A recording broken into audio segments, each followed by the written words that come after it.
Est-ce que être homosexuel, ça me donne un ticket direct vers l'enfer? Beaucoup de personnes pensent que oui, beaucoup de personnes disent que non. Qu'est-ce que la vérité? Coucou tout le monde, j'espère que vous allez bien par la grâce de Dieu et que vous avez passé une très bonne semaine.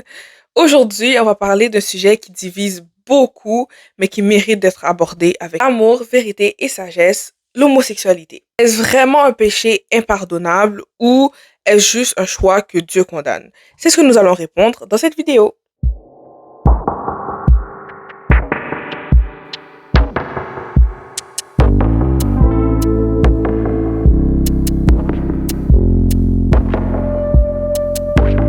Bienvenue dans White to You, le podcast où on aborde avec amour, vérité et un brin d'audace les sujets souvent laissés dans l'ombre dans nos églises. Ces dernières années, les conversations sur la sexualité et l'identité de genre ont envahi la société. Mais l'Église évite généralement d'en parler, soit par crainte d'être mal comprise ou parce qu'ils ne veulent pas diviser les croyants. Et quand ils en parlent, ils ne le font pas à la lumière de la Bible. Donc mon but aujourd'hui, c'est qu'on puisse en parler sous un angle biblique et qu'on apprenne comment aborder ce sujet en étant des bons représentants de Jésus. Pour ceux qui ne savent pas, l'homosexualité fait référence à une attirance émotionnelle, romantique et sexuelle envers une personne du même sexe. Par exemple, moi en tant que femme, je serai attirée par une autre femme ou un homme sera attiré par un autre homme. C'est un sujet qui divise beaucoup parce que il y a des chrétiens qui disent, mais tu sais, on est sur la grâce, puis tu sais, Dieu, il nous dit de venir comme on est, donc c'est correct, je vais continuer à être gay et chrétien, puis tu sais, Dieu connaît mon cœur, fait que ça va rien changer que je sois gay ou pas. Et d'autres chrétiens disent que ben quand t'es gay, c'est fini pour toi, ben tu vas finir en enfer, that's it. Qu'est-ce que dit réellement la Bible? Selon Lévitique 18, verset 22, tu ne coucheras pas avec un homme comme on couche avec une femme, c'est une pratique abominable. Donc ce verset est quand même assez explicite. Aux yeux de Dieu, l'homosexualité est une abomination. Et on a pu le voir à sa réaction face à Sodome et Gomorrhe, où il a littéralement fait détruire les villes. Maintenant, vous vous dites sûrement, ben tu sais, maintenant on n'est plus sur la loi, on est sur la grâce, donc on doit juste suivre ce qui est écrit dans le Nouveau Testament.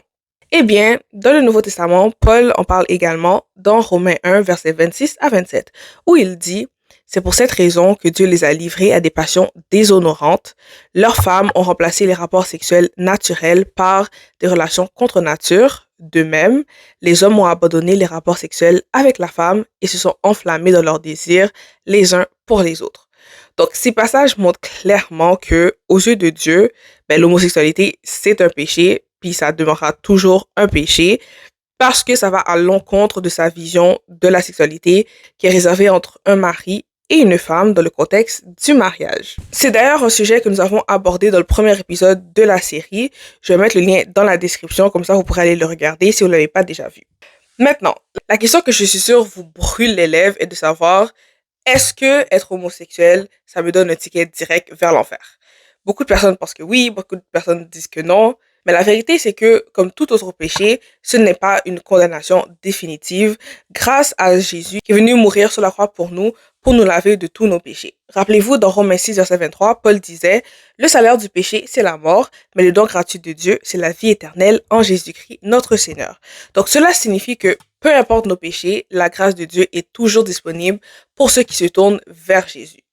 Maintenant, est-ce que ça veut dire que tu peux juste demeurer homosexuel et continuer à avoir des rapports avec des personnes du même sexe sans jamais changer parce que on est sous la grâce? Bien sûr que non. Comme tout autre péché, oui, on va avoir le pardon, mais comme tout autre péché, il est important de se repentir. Parce que maintenir un comportement que tu sais clairement qui ne fait pas plaisir à Dieu, ça fait juste t'éloigner de plus en plus de lui. Et c'est comme si Jésus était venu pour rien, parce que son but, quand il est mort sur la croix, c'était pour qu'on ait une relation intime avec son Père. Mais si on continue à faire des choses que nous savons clairement qui ne le font pas plaisir, ben, pourquoi on est chrétien? On a une personne qui est venue se sacrifier pour nous afin qu'on puisse avoir une relation éternelle avec son Père, une chose qu'on ne mérite absolument pas. On méritait, nous, d'être crucifiés. On mériterait, nous, d'avoir été fouettés. On méritait, nous, que notre sang soit coulé.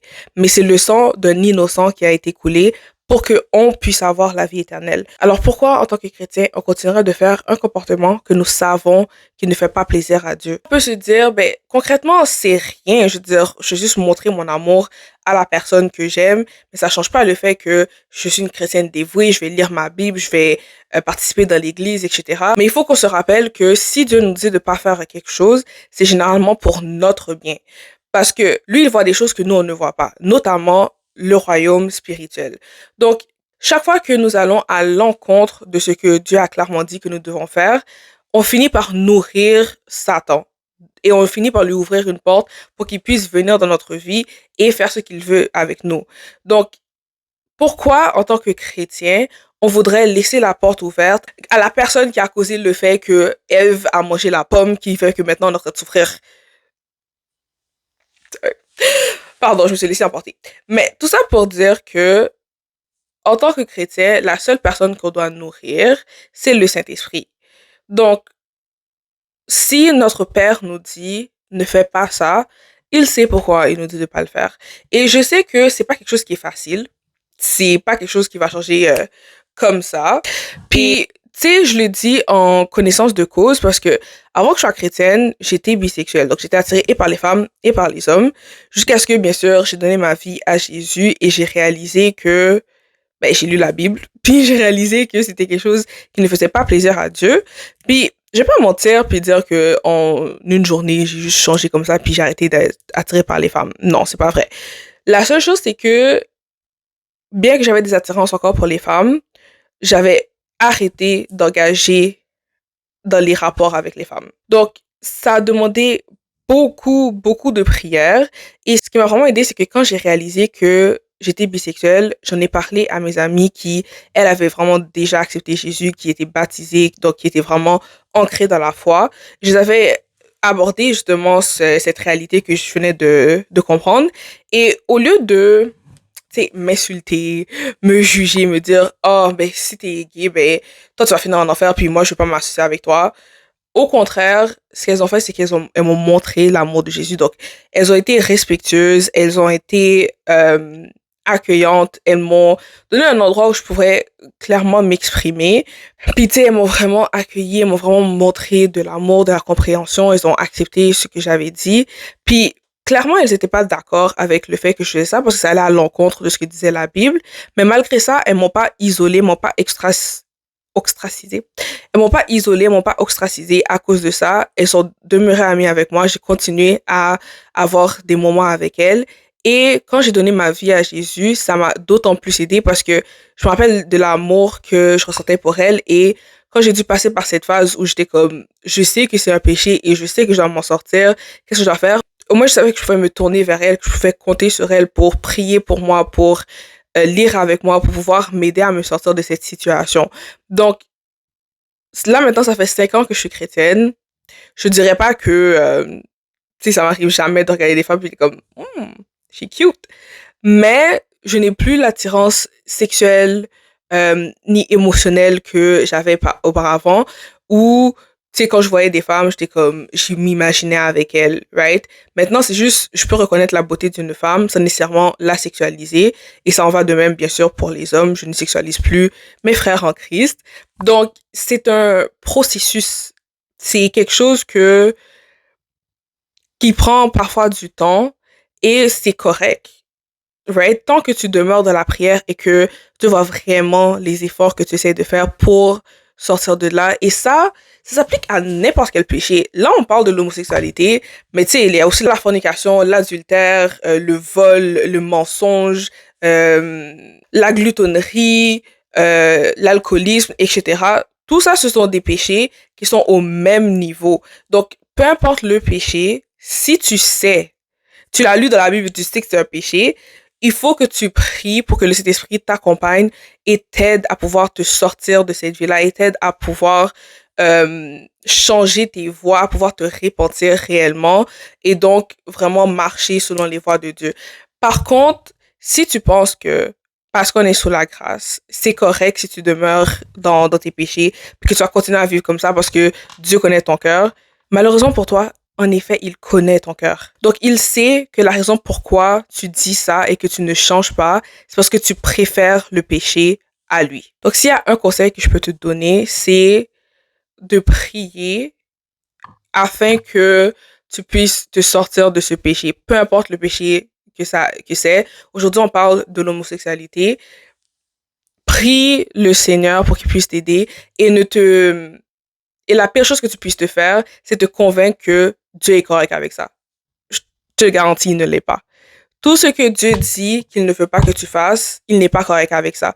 Puis peu importe dans quelle époque on est, même s'il y aurait un deuxième Jésus qui serait venu, puis qu'on serait sur le régime de deux grâces, ça aurait pas changé. Tout ce qu'il a dit qui était un péché demeure un péché, surtout si ça a été répété dans le Nouveau Testament. Alors là, il n'y a pas d'échappatoire. Comme, tu vois, comme tu peux pas dire que tu sais pas, comme c'est écrit blanc sur noir. C'est écrit noir sur blanc. Genre, tu peux pas le nier, tu vois. Donc, je sais que ce sera difficile. Je sais encore plus que c'est difficile quand t'as pas eu l'entourage que moi j'ai eu, qui m'a encadré, qui m'a montré l'amour de Jésus. Mais moi, je suis là pour te le dire. Si t'essayes vraiment, puis que t'as un processus de pouvoir t'en sortir, peu importe ce que les gens vont te dire, peu importe combien de fois ils vont te répéter, tu vas finir en enfer, tu vas finir en enfer, you're not. C'est pas vrai. Quand tu marches avec Jésus, Jésus ne cherche pas la perfection. Parce que c'est dans nos faiblesses que la gloire de Dieu peut se montrer. Donc, marche avec lui, prie avec lui, demande-lui de l'aide et va trouver des personnes dans ton entourage qui vont pouvoir t'aider à prier et à pouvoir avancer. Puis si toi, t'es en fait une personne qui connaît quelqu'un dans ton église ou dans ton entourage qui est dans cette situation, au lieu de l'ostraciser, va le voir, prie pour elle, accompagne-la, montre-la vraiment l'amour de Dieu. Parce qu'à la fin de la journée, on est appelé à être ça, on est des représentants de Jésus. Donc, on doit le montrer l'amour et la compassion de Jésus.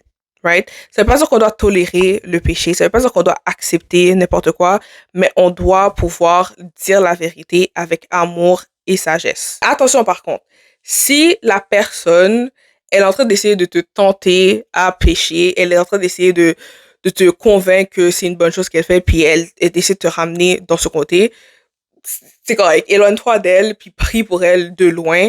Ne reste jamais avec une personne qui est vraiment, qui a le mindset de pouvoir te faire pécher, qui est là juste pour te faire tomber. Ça, là, tu veux pas de ce genre de personne dans ta vie. Non, non, non, non, non. Donc, je sais que là, j'ai dit beaucoup de choses en même temps, mais je vais résumer. Si tu es une personne qui, en ce moment, a de la difficulté avec l'homosexualité, la fornication, peu importe le péché, prie le Saint-Esprit afin qu'il puisse t'accompagner dans ce processus pour que tu puisses devenir la personne que Dieu veut que tu sois et que tu marches dans la perception de Dieu pour ta vie. Va voir des personnes en Christ, des frères et sœurs en Christ, qui vont pouvoir t'accompagner dans ce processus, qui vont pouvoir prier pour toi, qui vont pouvoir te référer à des passages bibliques que tu n'avais pas encore lus, et qui vont pouvoir te référer dans des situations où comme t'es tellement tenté, t'es comme, oh my gosh, I cannot anymore. Ça va pouvoir réduire les opportunités pour toi de pécher. Et si tu es une personne qui connaît quelqu'un dans son entourage qui, euh, est dans ce genre de situation, ne l'insulte pas, ne la condamne pas, ne l'exclut pas de toutes les activités parce que elle est dans cette situation-là. Au contraire, entoure-la, encadre-la, prie pour elle pour que Dieu puisse toucher son cœur et l'aider à progresser. Parce que je te dis, un entourage qui est rempli d'amour a beaucoup plus d'impact qu'une personne qui est en train de me juger. Je te dis, si mes amis m'avaient jugé, critiqué, ostracisé, la probabilité que j'aurais accepté Jésus et que j'aurais changé de vie aurait tellement, tellement, tellement diminué. Je dis pas que c'est impossible parce que tout est possible par la grâce de Jésus, mais ça aurait été tellement plus difficile parce que je suis tellement têtue. Genre, plus tu veux pas que je fasse quelque chose, plus je vais vouloir le faire. Just saying. So, la façon qu'on aborde ça est très important. Faut pas cacher la vérité. Il faut le dire, mais il faut le dire de la bonne manière pour que la personne puisse le recevoir et que le Saint-Esprit puisse vraiment agir en elle. Pour conclure, est-ce que les homosexuels peuvent réellement être sauvés selon la Bible? La réponse est oui. La vraie question, en fait, c'est est-ce que toi, tu es prêt à laisser Jésus transformer ta vie? Est-ce que tu es prêt à le laisser t'éloigner de ce mode de vie pour que tu puisses plus ressembler à qui il t'a appelé à être? Si la réponse est oui, alors il n'y a rien qui va t'empêcher de pouvoir vivre avec lui éternellement parce que l'important dans la grâce, c'est notre relation. Oui, le travail est important, ça montre à quel point on est reconnaissant de ce qu'il a fait pour nous, mais l'important, c'est ta relation avec lui et avec une bonne relation avec Jésus, automatiquement, tes comportements vont changer, je te garantis. Et c'est correct si ça te prend du temps, c'est normal. Parfois, c'est des émotions qu'on a vécues avec pendant longtemps et qu'on pense vraiment que je suis née comme ça puis ça va pas changer. Mais par la grâce de Dieu, quand on accepte Jésus, notre ancienne nous est mort et on emploie une nouvelle personne en Jésus. Donc, même si tu es né comme ça, tu es mort. Tu es une nouvelle personne, donc c'est Jésus qui vit en toi maintenant, donc tu vas devoir plus ressembler à Jésus. Et nous, en tant qu'Église, je vous conjure d'encadrer les personnes dans ces situations-là. Comme ça, ils peuvent vraiment ressentir l'amour de Jésus et voir où est-ce qu'ils s'en vont et qui ils servent et voir à quel point c'est important de tout faire pour ressembler plus à Jésus. Donc, en résumé, bien que l'homosexualité soit clairement définie comme un péché dans la Bible, il est essentiel de se rappeler que Dieu est rempli de grâce et offre la rédemption à tous. L'Église doit être un lieu où l'amour de Jésus est partagé sans nécessairement accepter le péché, mais en accueillant la personne. Donc, c'est tout pour aujourd'hui. Oui! Oh my gosh, guys, est-ce que vous vous rendez compte que c'est le 4e épisode? Like, ça fait déjà 1 mois que j'ai débuté le podcast. Je suis tellement fière. Honnêtement, je m'attendais pas à ce que ça aille aussi bien. J'étais tellement stressée au début. But it's going pretty well. I'm very proud of me. Yay me! Anyways, guys, il faut vous encourager, ok? Quand vous faites quelque chose de bien, il faut vous applaudir. Parce que je suis enfant unique. Il y a personne qui va m'applaudir à part moi, ok? So, et vous voyez clairement mon chat en train de dormir. He doesn't care. So, bref, tout ça pour dire que dans le prochain épisode, on va poursuivre l'exploration des sujets difficiles parce que j'aime ça les défis, écoute. Puis on va aborder le changement de genre. Wouh! Donc ça, c'est un autre sujet qui soulève beaucoup de questions aujourd'hui. Donc, restez à l'affût pour cette discussion très intéressante. N'oubliez pas de vous abonner pour ne pas manquer le prochain épisode. Et suivez-moi sur Instagram et TikTok pour plus de contenu inspirant. Et bien sûr, n'hésitez pas à partager cet épisode à quelqu'un que vous savez qui pourrait en bénéficier. Et souvenez-vous, vous êtes aimé, vous êtes appelé et vous êtes ici pour un but. Donc, merci d'avoir écouté White to You et... et à très bientôt pour pouvoir briser les tabous ensemble. Bye!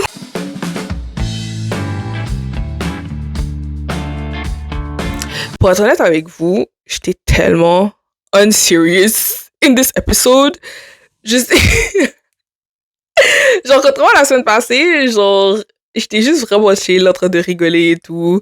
Je sais pas si c'est parce que, genre, le sujet de la semaine passée, ça me concernait tellement pas, dans le sens que je devais vraiment relater des faits sur des personnes qui vivent des choses tellement lourdes. Fait que j'étais comme, oh my gosh. Tu vois, fait que j'étais en train de paniquer un peu. Alors que ce sujet, ça me concerne.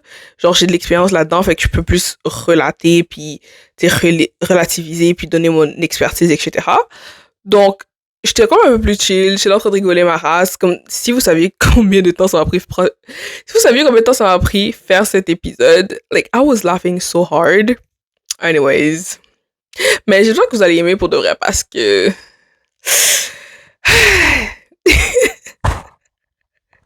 Honnêtement, le plus vous allez apprendre à me connaître, le plus vous allez réaliser, genre, I'm not serious. Like, pour de vrai, je suis vraiment quelqu'un de unbothered. Like, peu importe ce que tu vas me dire, je suis juste comme, ok. Ou genre, juste, tu sais, je suis le genre de personne, quand t'es en train d'être puni, genre, tu ris. That's me. Puis je faisais juste recevoir plus de bâtons parce que comme... c'est pourquoi tu ris? C'est comme, tu sais, ma mère, elle a super fâché et tout. Là, je suis comme... Du tout. Ma mère me détestait quand j'étais grande. Ma mère me détestait quand j'étais petite pour de vrai parce que j'étais tellement pas facile. Like, there was nothing she could say that would hurt me. Anyways.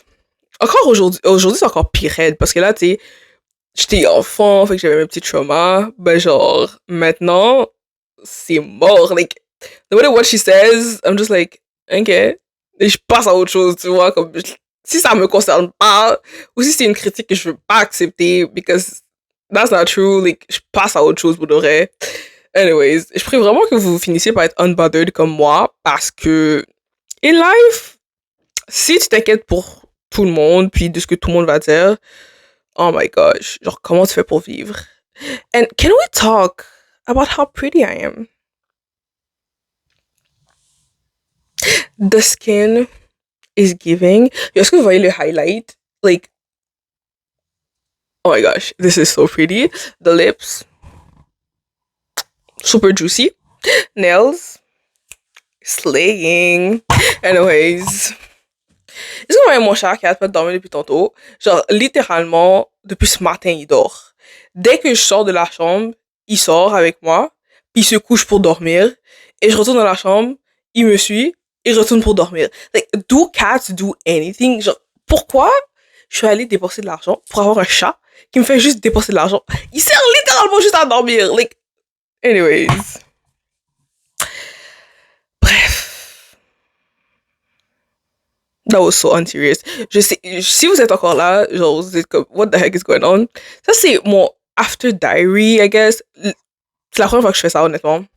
Because I was just